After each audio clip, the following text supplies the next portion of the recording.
Major funding for these programs has been provided by grants from Chase Commercial Term Lending and M&T Bank, Geneva Burns, Giantomasi and Webster, Capital One Bank, the Wickoff Group, New York Community Bank, Greenberg Traurig, Perfect Building Maintenance, Kilroy Architectural Windows, New York's Window Company.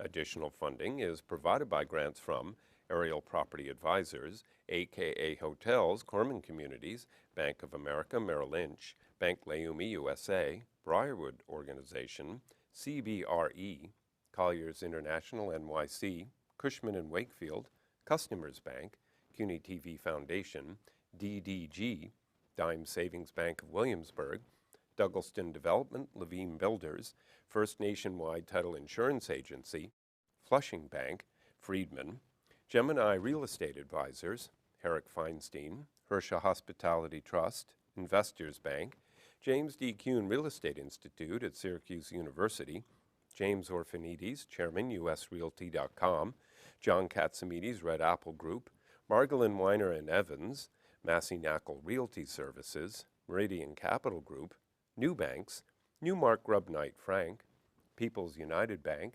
RBS Citizens Bank, SJP Properties, Sterling and Sterling, Stonehenge Partners, TD Bank, Terra CRG, The Continuum Company, Urban American, and these friends.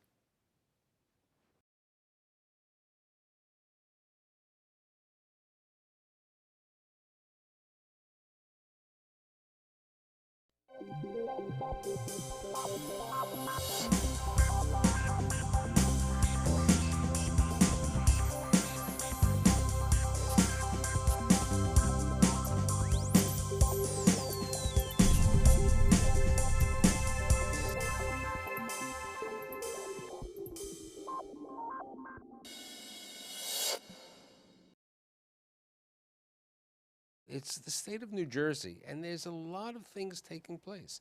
There's a lot of residential development in certain parts. There's student housing being done. There are age-restricted housing. There is office buildings. So there's a lot of things taking place in New Jersey. So today I've assembled a group of business leaders to provide their insight on what's happening in the Garden State. My guests today include Matt Galligan, who is the president of CIT Real Estate Finance, Chris Paladino, who is the president of New Brunswick Development Corporation, aka DevCo, Frank Sorrentino, who is the chairman and CEO of ConnectOne Bank, and last but not least, Ken Pasternak, who is the co-founder and managing member of the KABR group. So you're into residential and commercial development around the country, but you have a major presence in the state of New Jersey. You are a community banker in the state of New Jersey. You're a company who does business all over the country, but you really have gone into New York City and you've made an entrance into certain parts of New Jersey.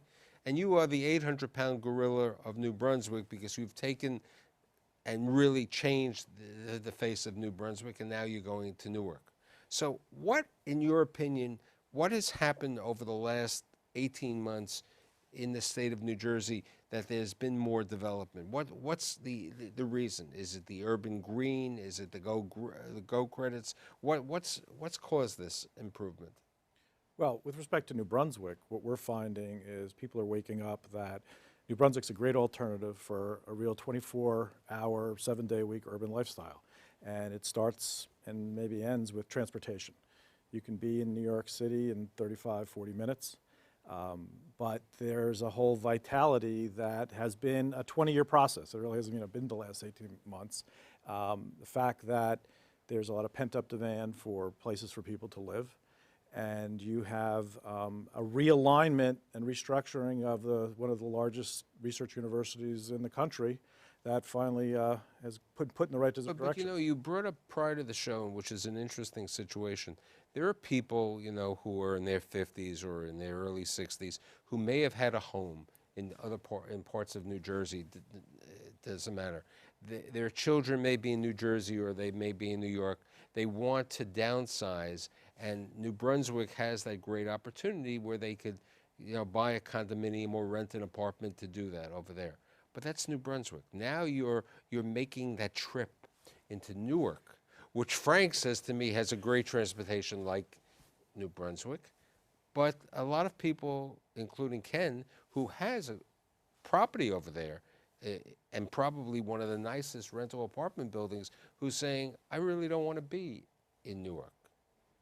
We're making a pretty safe bet because it's a captive market. We're taking a historic building, we're doing a total gut renovation, and 365 students, mostly law students, who have to commute into the city today because they haven't found a lot of opportunities to live there. And we have the backing of the university because, you know, from a credit standpoint, the university is really taking the risk that that the students will respond to that opportunity. So it's a calculated risk. It is a captive situation because the law school's over there, and you know it's convenient. And as I think the biggest question about certain places, and I'm not sure who brought it up before, 20 years ago, New York City was not a safe thing, but with the Giuliani and the Bloomberg administration, the world changed. You know, you've seen that, you know, in your lending position in New York City. Sure. I came here in 1976 and worked for Chase Manhattan Bank, and it was not pretty. You know, the city was essentially in bankruptcy.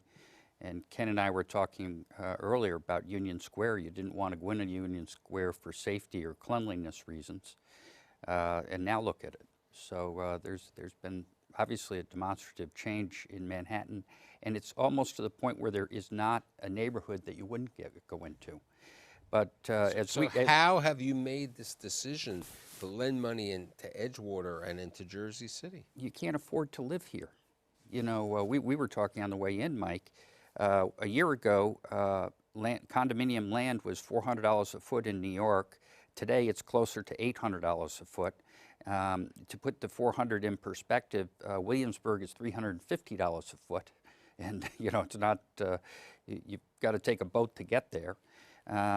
Now, to go into Jersey City, we see land at around $100 a foot.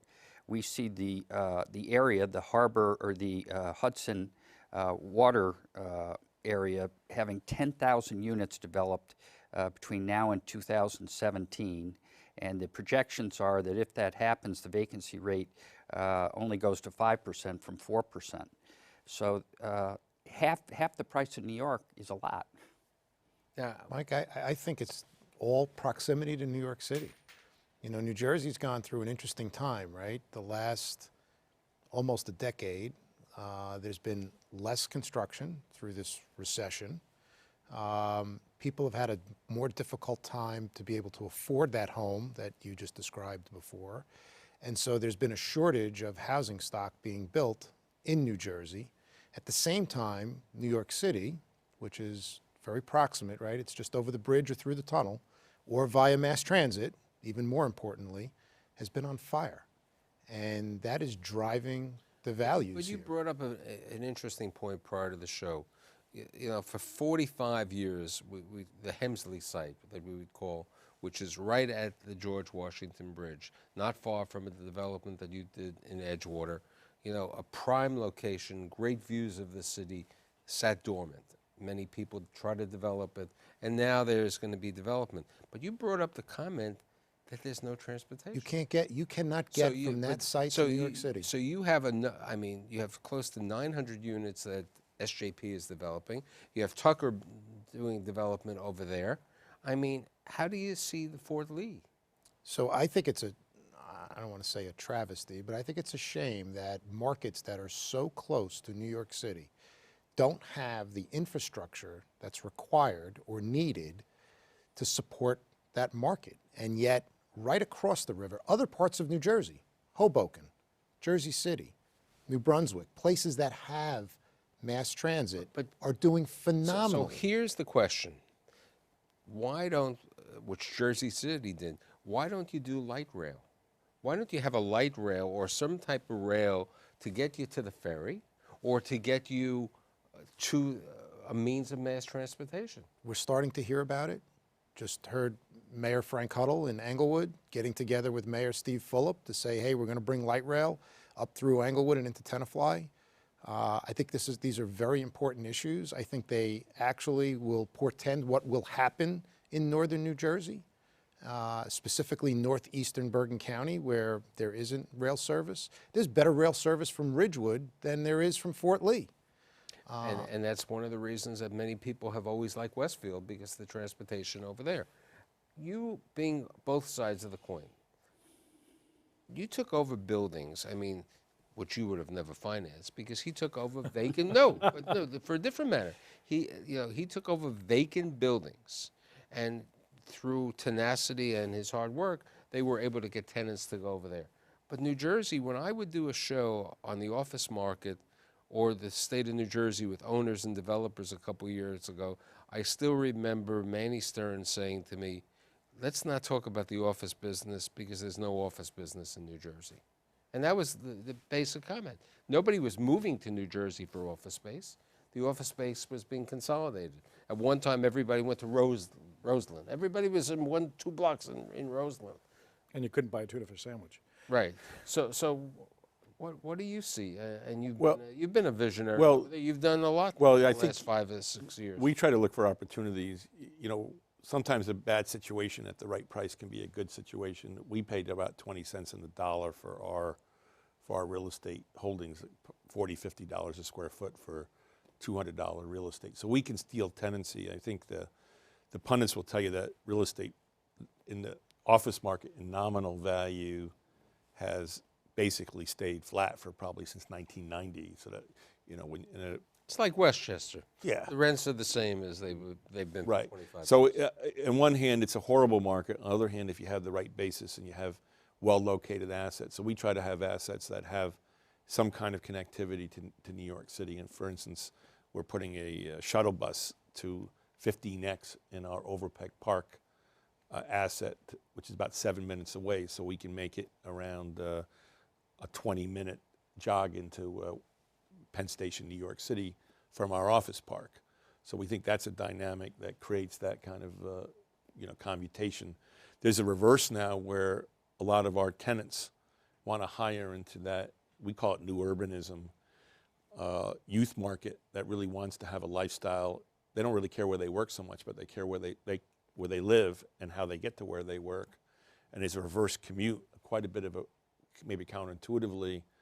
We think in some cases as much as a third of the employees live in New York and work in New Jersey, as opposed to the other way around. And one of the demands, some of these tenants are technology companies like Samsung that want a lot of these innovators that are kind of sub 35 and have the technology skills and mobile applications. But and so don't on. you need to have, I did a show with some major residential people. The young people want to have amenities, they want to have opportunities, they want restaurants, they want some vibrancy, and they want also convenience to New York City. Everybody wants to be here. Not everyone, as Matt said before, not everyone can afford to live here. So, if you have that, but you have to, it's like building the planned development. So the development is not only residential, it's like the mixed use. So where you have, which they've done in certain parts of Long Island, they've done in certain parts of New Jersey, where you might have some ground floor retail, maybe some second floor office, for certain businesses, and then residential on top. So they're 4 to 6 story. I mean, that's what you've been involved with. Mike, isn't that what happened in Hoboken? I mean, Hoboken is an incredible market in that it's a very young, vibrant market. There's a big portion of it that, yes, commutes to the city, and that's where the value is. But there's another pretty good-sized market that, just like Ken just mentioned, commutes elsewhere in New Jersey, but they want that city living type of lifestyle, and they want that capability to go to New York City on the weekend if they want. And that's what we're finding in both of your points. We just finished a building with 600,000 square feet. It was apartments, it was condominiums, it was 80,000 square feet of office, it was 60,000 square feet of retail, it was Is that parking. the one where you had the fresh grocer? No, it's across the other side of the track. It connected directly to the train tracks. We leased 160 units in 4 months, sold 50 condominiums in a year, leased up the 80,000 square feet, and we find 40% of our residents commuting to New York, but there's a good chance that there's a part of that couple, somebody else living in that apartment, that's walking to work, or access to the turnpike and other transportation makes sense.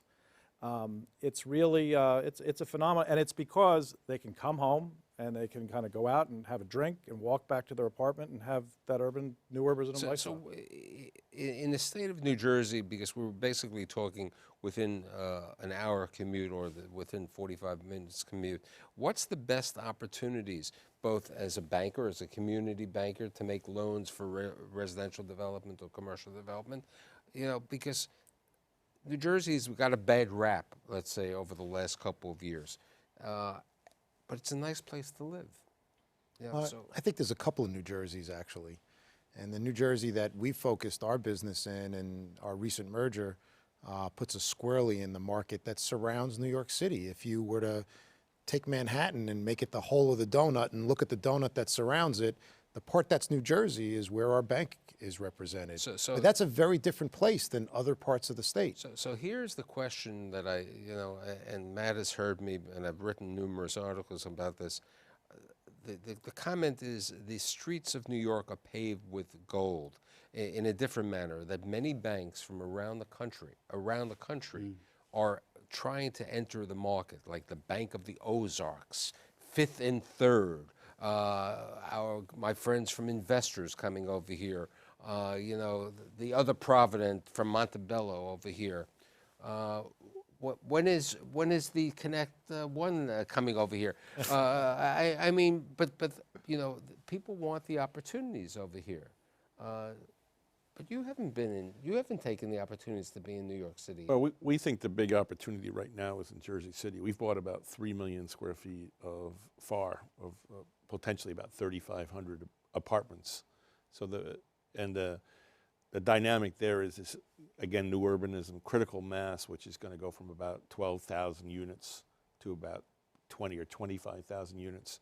And we think that produces, and frankly, good urban planning for all that retail. If you look at what's going on in the waterfront now, they're building But part of this definitely live work. I mean, you have a dynamic mayor who really is pro-development. And he's providing incentives, which he should, for certain markets. You know, there are 5-year tax incentives for certain markets close by, 10 years a little further away. But you know, there are other cities that have developed. I mean, we were talking before, Harrison, which was not, it was a hidden space. You know, besides the Red Bull Stadium, there's development in Harrison. It's becoming a possibility. You know, are the Amboys a potential? You know, where can you see? And Edgewater, I think, is a great example, because many years ago when I used to teach at Fairleigh Dickinson College of Dentistry, a business course, Edgewater, there was a racquetball court, okay, but there weren't housing over there.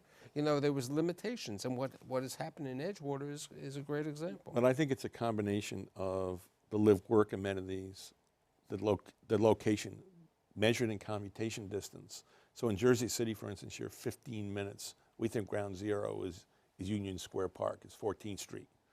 So then you go into a next, let's say, a half an hour commutation. That's maybe Edgewater, Ridgewood. Then you have 38, 40 minutes, 45 minutes, which might be New Brunswick and some of the Amboys and places like that. They all have opportunities, even though they dissipate the farther away you get. So the location's key, the ability of a public-private partnership, the bones of a city that then let you have this, what I call live-work. You know, you bring up a very interesting. If there's any example of a public-private partnership, it's what you guys have done. I mean, you're a nonprofit organization, and you've worked with the industry and the companies and the university, who really is New Brunswick. Yeah, I think if you looked at most of our projects, you'll see, and it confuses most people, but you'll see the hospital being a partner. You'll see the parking authority being a partner. Maybe the university, a private developer. You know, we've created condominium interest, deeds of apportionment, and you know, the financing documents are monumental. But you kind of do what's necessary, and in a place like New Brunswick, where there's a long history, which, you know, like you're kind of standing on the shoulders of giants, there has always been that attitude that public-private partnerships are what saved the city. You know, Johnson & Johnson decided to stay. They were a very driving force. But, you know, from my position, if I call the president of one of the two hospitals, the dean of the medical school, the president of the university, and the CEO of J&J, it may take the CEO of J&J 10 days to call me back, but all those other people, we called you back in, you know, a couple hours. They meet on a regular basis. So we kind of know what they're always thinking. So as a not-for-profit developer, we're out there looking for opportunities to kind of solve their problems. So, but here's a question. How does a national finance company who, you know, had learned before you had joined them not to enter certain markets because they had, make a decision that there are opportunities for growth in New Jersey? Well, I think the first thing is we have about 60% of our assets on the East Coast and 30% in New York. And as I said earlier, the affordability in a place like New Jersey can't be compared to the other locations in the metropolitan area. If you look at the vacancy rate in northern New Jersey, you're talking about 4.6% vacancy. And, you know, it's just a compelling environment.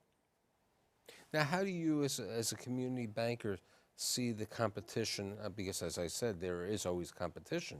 You know, especially in New Jersey, there's a TD bank on every corner. And then there's investors, and then you have the locals. I mean, basically, Capital One has made a concerted decision not to be doing things in New Jersey. As Mike Slocum said, when we started in New Jersey, we had 165 clients. We have 10 today. They've really made the determination. And we thank them for giving us the rest of their clients. You know what? Somebody's misfortune is someone else's opportunity. That's right. So who are your clients today, and what do you finance? So we actually, our market, we find ourselves with every bank in our marketplace. It's the most hyper-competitive market that exists. And that's one of the reasons why we're doing as well as we're doing. We believe that the level of service that we provide is far superior than other institutions, and so we're able to take business from those that are not happy with the largest institutions being in that hyper-competitive marketplace. You know, there are a number of banks in New York, and one of them who I've done work for over the years was Signature. Signature opened up. They've grown from $50 million bank to a $19 billion bank in 13 years. And part of it is they didn't open with bricks and mortar. That's right. They operated, more of a one-to-one banking relationship. And now there's another bank based in Wyomissing, Pennsylvania, called Customers Bank, who is doing the identical. No retail on the branch, there's no reason. And with banking today, with remote access, with taking pictures of your check, you can change. But there are people who still say, especially maybe investors or TD, I need that bricks and mortars. What's the thought of ConnectOne Bank? I think it's bringing the banking services to the client the way they want to access those services. There are still some clients who want to walk into a bank branch. And there are those, my kids, for instance, if it wasn't coming to borrow $20 from dad, would never step foot in a bank branch. There's those who will access electronically. Small businesses, most business owners, unless they're going to a loan closing, they're not coming to the bank branch. They're using the electronic channel. But we believe in having all of those channels, sort of having a hybrid type of operation to provide for anyone to be able to access our services, no matter how they want to do it. There are examples of banks that have gone all one way or all the other. I think the answer at this moment in time lies somewhere in the center. Are you financing some, we were talking in a number of my past shows about a lot of new developers, because every cycle that we have, there are new people who believe they are developers, and because the developer has to make money, they develop. How do you look at, as you said, competition is keen. How do you look at who are the new clients in the real estate business? So for us, it's pretty simple. We're always looking at those who have a track record for what they've done before and/or have the financial capability to get a project done. There are lots of developers. There aren't a whole lot that have the financial wherewithal to do what they say they're going to do. We're starting to see, believe this or not, I'm sure you're seeing it too, already terms are starting to get loosened up again, and yes, things that I thought we thought terminology, would never. I still remember there was a term that somebody would guarantee or recourse, and people are saying that term has. I know it's, in your developer hat, you don't want to know that term guarantee, but the leniency, the world has changed, okay, and part of it is due to the fact that there's so much competition out there. Do you believe, now that you're going to make your first entree into the city of Newark, And you know, there's always talk because Senator Booker was a great promotion for the state, the city of Newark. Do you think Newark has the great opportunities? I mean, I know Frank believes because of the transportation. You're a developer over there, and then I'm going to ask a banker and a developer about the city of Newark. Look, I think in New Brunswick, we fought perception for a very long time.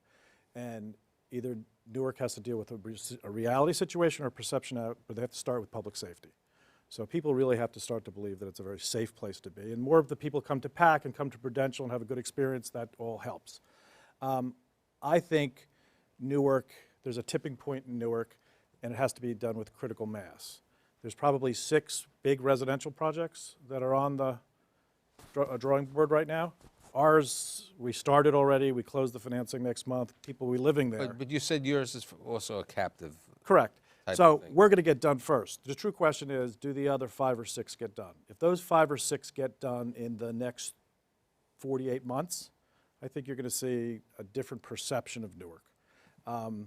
If only 2 of them get done, maybe neither of them make it. Matt, do you think you could get your investment committee to approve a loan in Newark today? No, as Chris said, I mean, it's a public safety issue. I think also a political solidness of people that are going to follow through on what they tell you they're going to do. But I do think it is inevitable that Newark turns, and it may not be this cycle, but it could be not far behind. Frank? We're pretty bullish. We opened. You're in Ironbound. Well, we opened a brick and mortar. You know It what? is Newark. It's Newark, but you know what? It's like Brooklyn. There are parts of Brooklyn, which are Williamsburg, but there are also parts of Brooklyn called East New York. And when I bring up the subject of East New York, I have not had one person in the past 20 shows who said to me, I'm not ready for East New York yet. It's just, it's crime, it's... Michael, I think that you got to understand the world doesn't operate in isolation. It's a relative value. So there's like, if you're a developer, you're going to bring not just your capital, but your energy, your emotional commitment, you know, all the facets. And there's 40 or 50 different opportunities you could look at. If you think of every one, you know, from New Brunswick to Englewood to Edgewater. And the bottom line is that it does, again, it's not in isolation, where Newark has some interesting strong points. It has bones, it has location, and it has some problems.